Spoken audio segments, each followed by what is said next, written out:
El 25 de abril de 1977, poco antes del amanecer, una patrulla del Regimiento Rancagua del Ejército de Chile realizaba ejercicios de rutina en las afueras del desierto de Pampa Yuscuma, cerca del poblado de Putre, a pocos kilómetros de la frontera con Perú. Eran 8 soldados bajo el mando del cabo segundo Armando Valdés Garrido, un suboficial experimentado, respetado por sus hombres. El grupo había acampado esa noche en una zona desolada, con visibilidad total. El aire frío y seco hacía vibrar las estrellas, y el silencio del altiplano era absoluto. A las 4 de la mañana, mientras algunos soldados montaban guardia, notaron 2 luces intensas en el horizonte, una de ellas mayor, estática, la otra moviéndose lentamente a baja altura. Pensando que podía tratarse de helicópteros o bengalas, los hombres observaron durante minutos, pero las luces no parpadeaban ni descendían. Flotaban en silencio, cambiando de color entre blanco, verde y violeta. El cabo Valdés, desconcertado, ordenó apagar las fogatas y mantenerse en posición. Minutos después, una de las luces se aproximó directamente hacia ellos, iluminando el campamento con una claridad anormal, como si fuera de día. El grupo retrocedió instintivamente. Valdés, armado con su fusil, se adelantó unos metros y gritó al aire para identificar el origen. En ese instante, según todos los testimonios coincidentes, una luz más intensa descendió sobre él. Los soldados se cubrieron los ojos. Durante un breve lapso, que luego sabrían no fue tan breve, el cabo desapareció del campo visual. 5 minutos después, la luz se apagó repentinamente. Los hombres corrieron hacia el lugar y encontraron a Valdés de pie, inmóvil, con el fusil colgado, mirando al vacío. Al tocarlo, se desplomó. Estaba inconsciente, con la barba notablemente más crecida y el reloj detenido en 4:15, pero marcando la fecha del 30 de abril, es decir, 5 días en el futuro. Cuando recobró el conocimiento, el cabo parecía aturdido. Lo primero que dijo, registrado por varios de sus compañeros, fue: «Ustedes no saben quiénes somos ni de dónde venimos». Después se desmayó nuevamente. La patrulla, confundida y asustada, permaneció en el lugar hasta el amanecer. Luego regresaron a su base en Putre e informaron el incidente. Los superiores ordenaron exámenes médicos al cabo Valdés. El diagnóstico fue de shock nervioso y desorientación temporal, pero físicamente no presentaba heridas ni signos de exposición química o térmica. Los soldados que lo acompañaban, todos identificados en informes internos, mantuvieron la misma versión. Una luz descendió, el cabo desapareció por minutos, y cuando volvió, el reloj y su barba mostraban un salto temporal inexplicable. Durante los días siguientes, Valdés sufrió pesadillas intensas, lapsos de confusión y una sensación persistente de haber estado en otro lugar. Afirmó recordar presencias y figuras difusas alrededor suyo, aunque nunca pudo describirlas con claridad. El caso fue informado oficialmente al comando de la Segunda División del Ejército en Arica y posteriormente llegó a conocimiento de la Fuerza Aérea de Chile, FACH. Se descartaron pruebas balísticas o ejercicios con bengalas en la zona esa noche. El expediente fue archivado bajo el rótulo de «Hecho extraordinario sin consecuencias tácticas, sin explicación técnica». Años después, ya retirado, el propio Armando Valdés confirmó públicamente su experiencia en entrevistas para la televisión chilena. Ratificó cada detalle: la luz, la desaparición, la barba, el reloj detenido. «Perdí la noción del tiempo», declaró. «Sentí que habían pasado segundos, pero para ellos fueron minutos. Y cuando volví, mi reloj marcaba una fecha que aún no había llegado». Los investigadores del CFAA, Comité de Estudios de Fenómenos Aéreos Anómalos, dependiente de la FACH, Han reconocido el expediente como uno de los más documentados del país, aunque sin resolución final. Ninguna explicación astronómica, atmosférica ni psicológica logró conciliar todos los hechos. La interferencia temporal, el crecimiento de la barba y la sincronía del reloj con una fecha posterior. En la región de Putre, el sitio exacto del suceso aún es conocido como el Llano del Encuentro. Varios lugareños aseguran que, en noches sin luna, todavía pueden verse destellos azulados en el horizonte, siempre en el mismo punto donde la patrulla acampó aquella madrugada. El caso Cabo Valdés se mantiene como uno de los misterios más sólidos y perturbadores de Latinoamérica. Una desaparición temporal de un militar en servicio activo, atestiguada por toda una patrulla, y sin explicación posible, ni entonces, ni ahora. El propio Valdés, en una entrevista de 2003, cerró su relato con una frase que resume su desconcierto. No sé qué fue lo que me pasó, solo sé que el tiempo, allá, no corría igual.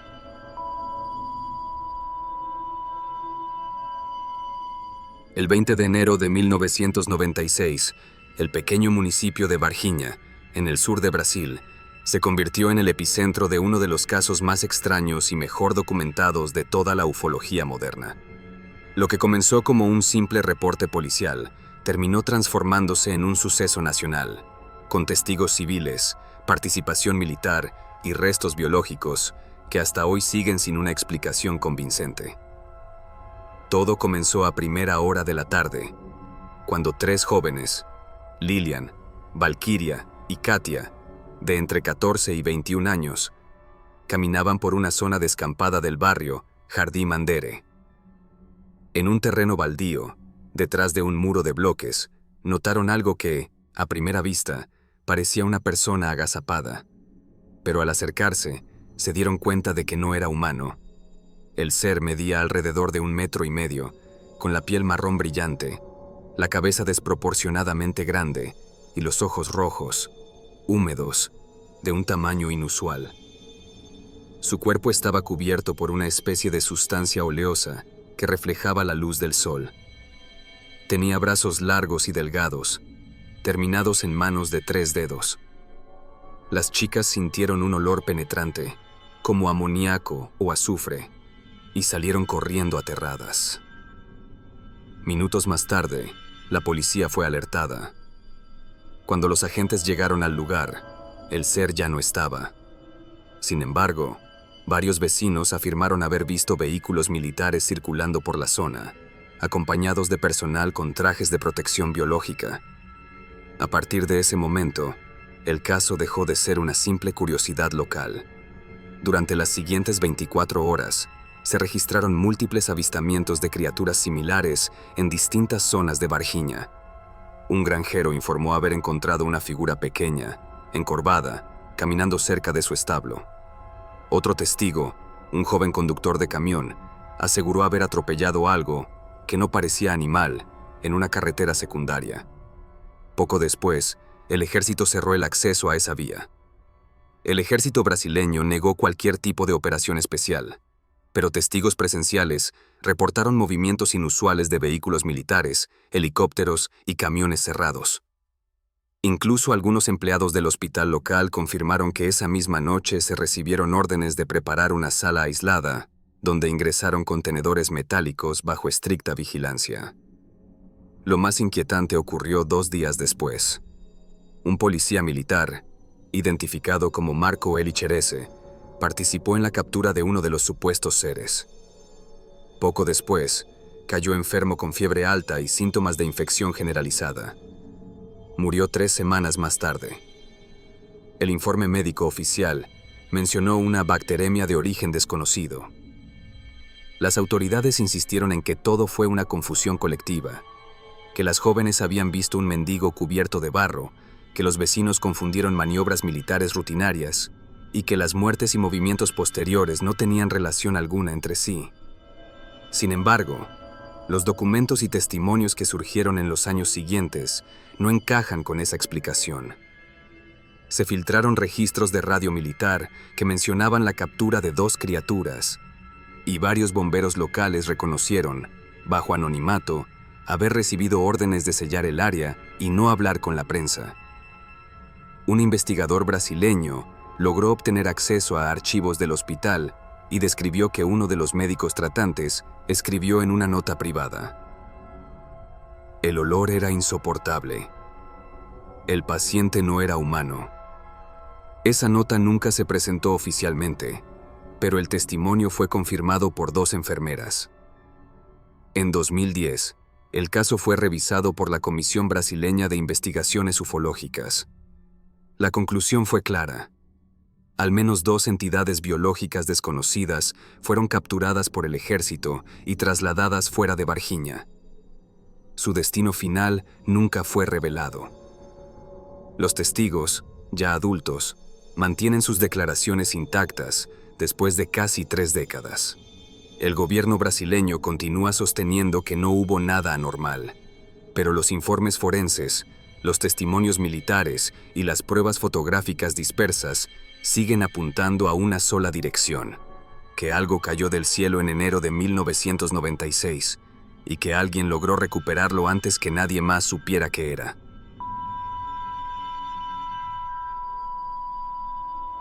Durante el segundo semestre de 1977, los habitantes de la pequeña isla de Colares, al norte de Brasil, comenzaron a vivir una pesadilla que duraría meses. La región, una tranquila comunidad pesquera rodeada de selva y ríos, se vio de pronto invadida por luces desconocidas que descendían del cielo cada noche. Todo comenzó a fines de agosto. Varias familias reportaron haber visto objetos luminosos flotando sobre las playas y las casas. Los describían como esferas rojas, platos brillantes o columnas de luz que bajaban y se detenían a pocos metros del suelo.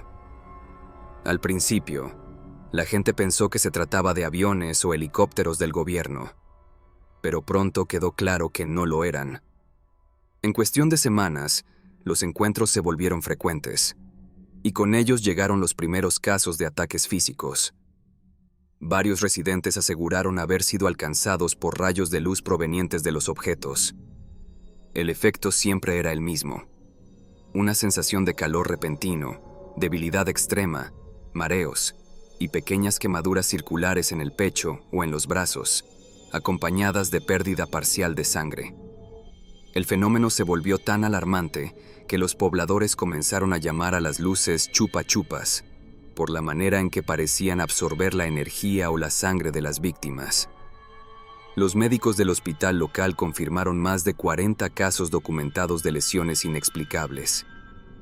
Algunos pacientes mostraban síntomas similares a radiación ionizante de baja intensidad: enrojecimiento de piel, pérdida de cabello, anemia súbita y náuseas.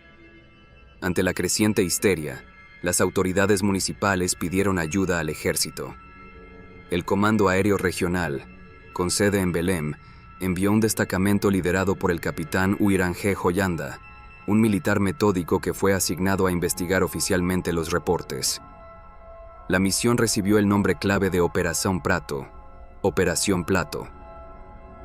A partir de noviembre de 1977, Joyanda y su equipo de campo establecieron base en la zona costera de Colares. Instalaron cámaras, equipos fotográficos, binoculares de visión nocturna y radares portátiles. Su objetivo era documentar el fenómeno con la mayor precisión posible. Y lo lograron. Durante casi 4 meses, los militares registraron más de 500 fotografías y decenas de horas de video de luces, realizando maniobras imposibles sobre el río Amazonas y el litoral. En los informes oficiales, se describen objetos en forma de disco, cono y esfera, que se desplazaban en silencio total y emitían haces de luz dirigidos hacia el suelo. Los propios soldados fueron testigos directos de los ataques luminosos. En una de las noches, mientras patrullaban, un rayo de luz descendió sobre una casa a pocos metros de su posición. Los hombres reportaron que el haz tenía bordes definidos, como si fuera una columna sólida, y que el área iluminada presentaba calor anormal y magnetismo elevado al día siguiente. Los médicos militares analizaron a varios afectados. Encontraron marcas térmicas en forma de puntos circulares, hematomas subcutáneos y reducción del nivel de glóbulos rojos, como si los pacientes hubieran sufrido una extracción parcial de sangre sin herida visible. Los informes de la Operación Prato, hoy desclasificados parcialmente, revelan que el fenómeno fue observado casi todas las noches entre octubre y diciembre de 1977, y que los objetos parecían interesarse por personas aisladas, especialmente mujeres jóvenes. El capitán Hollanda redactó más de 200 páginas de reportes, detallando coordenadas, horarios, descripciones visuales y efectos físicos en el entorno. Sus dibujos, precisos y técnicos, muestran naves con estructuras metálicas y luces direccionales, muy similares a los objetos descritos en incidentes ocurridos en Estados Unidos y Europa en la misma década. En diciembre, la operación fue cancelada repentinamente. El equipo recibió órdenes de cerrar el caso y clasificar toda la información como secreta. El informe final fue archivado en el Comando de la Fuerza Aérea Brasileña, FAB, bajo el título Fenómenos aéreos no identificados en la Amazonía. Durante décadas, nada se supo del trabajo del capitán Hollanda, hasta que en 1997, 20 años después, accedió a una entrevista con investigadores civiles. Confirmó que los informes eran reales y que él mismo había presenciado de cerca un objeto flotando sobre el agua. Describió el encuentro con precisión militar. Una nave metálica de unos 30 metros de diámetro, silenciosa, que emitía una luz blanca pulsante. Aseguró que el fenómeno era inteligente y que respondía a la presencia humana. Poco después de la entrevista, Hollanda fue encontrado muerto en su casa. El informe policial declaró que decidió dejar este mundo por sus medios, pero sus compañeros afirmaron que había recibido presiones por hablar del caso públicamente. Hoy, parte de los archivos de la Operación Prato están disponibles y confirman que la Fuerza Aérea Brasileña reconoció oficialmente la investigación de los Chupa Chupas. Más de 500 fotografías, 16 horas de película y 200 páginas de documentos técnicos forman uno de los expedientes más extensos de la historia militar sobre fenómenos aéreos anómalos. Los residentes de Colares nunca olvidaron aquellos meses. Hasta hoy, algunos aseguran que las luces regresan de vez en cuando, cruzando silenciosamente sobre el río a medianoche, como si recordaran el lugar donde fueron observadas por primera vez. Y aunque el gobierno brasileño cerró el caso en 1978, ninguna explicación científica o meteorológica logró explicar lo que ocurrió en la isla. Solo quedó el registro de médicos, soldados y civiles que coincidieron en una misma frase: eran luces. Pero las luces no eran nuestras.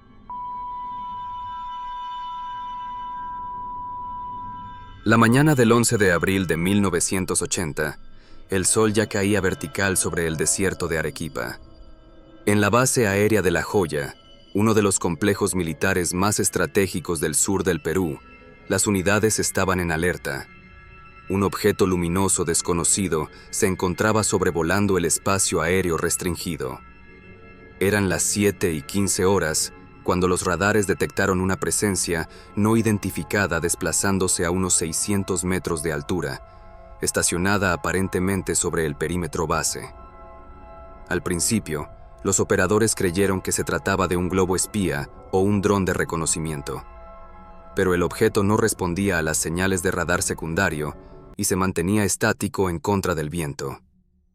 El teniente de la FAP Óscar Santamaría Huertas, piloto de combate con amplia experiencia, recibió la orden de interceptar y derribarlo. Despegó a los pocos minutos en su Sukhoi 22, un avión supersónico de fabricación soviética armado con munición de 30 milímetros. Mientras ascendía, el piloto divisó el objetivo con claridad. Una esfera brillante, metálica, de unos 10 metros de diámetro, que reflejaba la luz solar con una intensidad que dificultaba mirarla directamente. No tenía alas, ni ventanas, ni propulsión visible. Santamaría se colocó en posición de ataque a unos 500 metros de distancia y disparó una ráfaga de 64 proyectiles que deberían haber destruido cualquier objeto aéreo convencional. Pero no hubo explosión. Los proyectiles impactaron en la superficie del objeto y rebotaron como si golpearan una placa de acero invisible. El piloto ascendió para repetir la maniobra, y entonces el objeto aceleró verticalmente a una velocidad imposible, subiendo hasta los 19.000 metros en cuestión de segundos. Santamaría lo persiguió, alcanzando su máxima velocidad, pero el objeto parecía anticipar cada movimiento, deteniéndose, girando en ángulos rectos, y luego avanzando nuevamente sin esfuerzo. Durante 22 minutos, la persecución se extendió por más de 500 kilómetros del desierto de Arequipa. El piloto intentó acercarse varias veces, pero cada vez que lo hacía, el objeto se alejaba justo fuera de su alcance efectivo. En un punto, el Sukhoi comenzó a quedarse sin combustible, y Santamaría recibió orden de regresar a la base. El objeto, en ese momento, ascendió aún más, perdiéndose en la atmósfera alta hasta desaparecer del radar. La torre de control registró todo el intercambio de comunicaciones. Los operadores confirmaron visualmente el objeto durante varios minutos, describiéndolo como una esfera brillante estacionaria, visible a simple vista y sin ningún ruido o rastro de propulsión. Cuando el piloto aterrizó, su avión fue inspeccionado. Todo estaba en orden.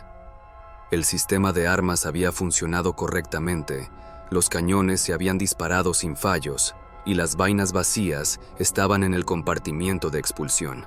El único elemento ausente era el blanco. En su informe, Santamaría describió el objeto como una esfera metálica que reflejaba el entorno como un espejo perfecto, sin partes móviles ni aberturas visibles. Afirmó que se comportaba con inteligencia, reaccionando a sus maniobras.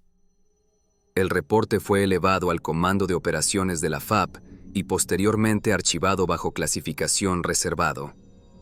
No hubo explicación oficial inmediata. Ni globos meteorológicos ni aeronaves experimentales fueron reportados en la región esa mañana. En 2007, durante una audiencia en Washington, D.C., organizada por la Coalición de Fenómenos Aéreos No Identificados, el ya coronel Santamaría Huertas rompió el silencio y relató públicamente su experiencia. Mostró copias de su informe original y explicó, ante exoficiales de Estados Unidos y Canadá, que lo que enfrentó esa mañana no podía ser obra humana. Dijo textualmente: "No era un globo, ni una nave, ni nada que pudiéramos identificar. Yo le disparé, lo perseguí y no logré alcanzarlo". Se movía con una inteligencia que parecía anticipar cada maniobra.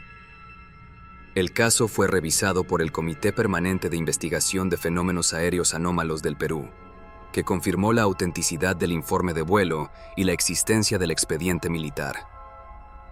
El documento, titulado Intercepción de objeto aéreo no identificado sobre la base aérea de La Joya, fue citado años después por la ONU, en 1980, durante la sesión 33 de la Comisión sobre Asuntos Espaciales. Hasta hoy, ninguna autoridad militar o científica ha ofrecido una explicación convincente. El propio Santamaría ha mantenido su relato sin contradicciones durante más de 4 décadas. El caso La Joya es, a día de hoy, el único evento confirmado en que un piloto de combate abrió fuego real contra un objeto no identificado y en el que la Fuerza Aérea reconoció oficialmente la existencia del expediente. En la base, los técnicos aún recuerdan aquella mañana. El cielo limpio, el silencio del radar y el punto brillante que subió tan alto que desapareció del alcance humano. No hubo explosión, ni restos, ni humo. Solo el registro en los instrumentos y el eco persistente en la memoria del piloto. Le disparé con todo lo que tenía, y no le hice ni un rasguño.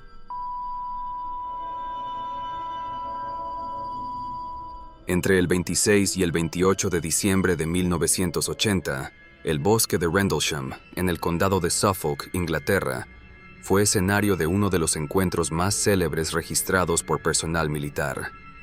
A pocos kilómetros se encontraba la base aérea conjunta RAF Bentwaters, utilizada entonces por la Fuerza Aérea de los Estados Unidos bajo autorización británica. Todo comenzó poco después de la medianoche del 26 de diciembre, cuando los radares de la base detectaron un eco inusual descendiendo a gran velocidad. Minutos después, una patrulla de seguridad observó una luz brillante cayendo entre los árboles del bosque contiguo. Al principio pensaron que se trataba de un avión accidentado. 3 hombres, los sargentos Jim Penniston, John Burroughs y Edward Cabansag, salieron a investigar. La noche era fría y el aire estaba cargado de niebla. A medida que avanzaban entre los árboles, la radio comenzó a interferirse con estática y los animales del bosque permanecían en un silencio absoluto. En el claro central del bosque, encontraron un objeto triangular de unos 3 metros de ancho y 2 de alto, apoyado sobre patas metálicas cortas. Emitía una luz blanca en la parte superior y un resplandor rojo pulsante en su base. El aire alrededor parecía cargado, con olor a ozono, y las hojas caídas mostraban un brillo extraño, como si hubiesen sido expuestas a radiación o calor. Penniston se acercó lo suficiente como para tocar la superficie. La describió como suave, cálida y sin juntas visibles, con una textura similar al vidrio pulido.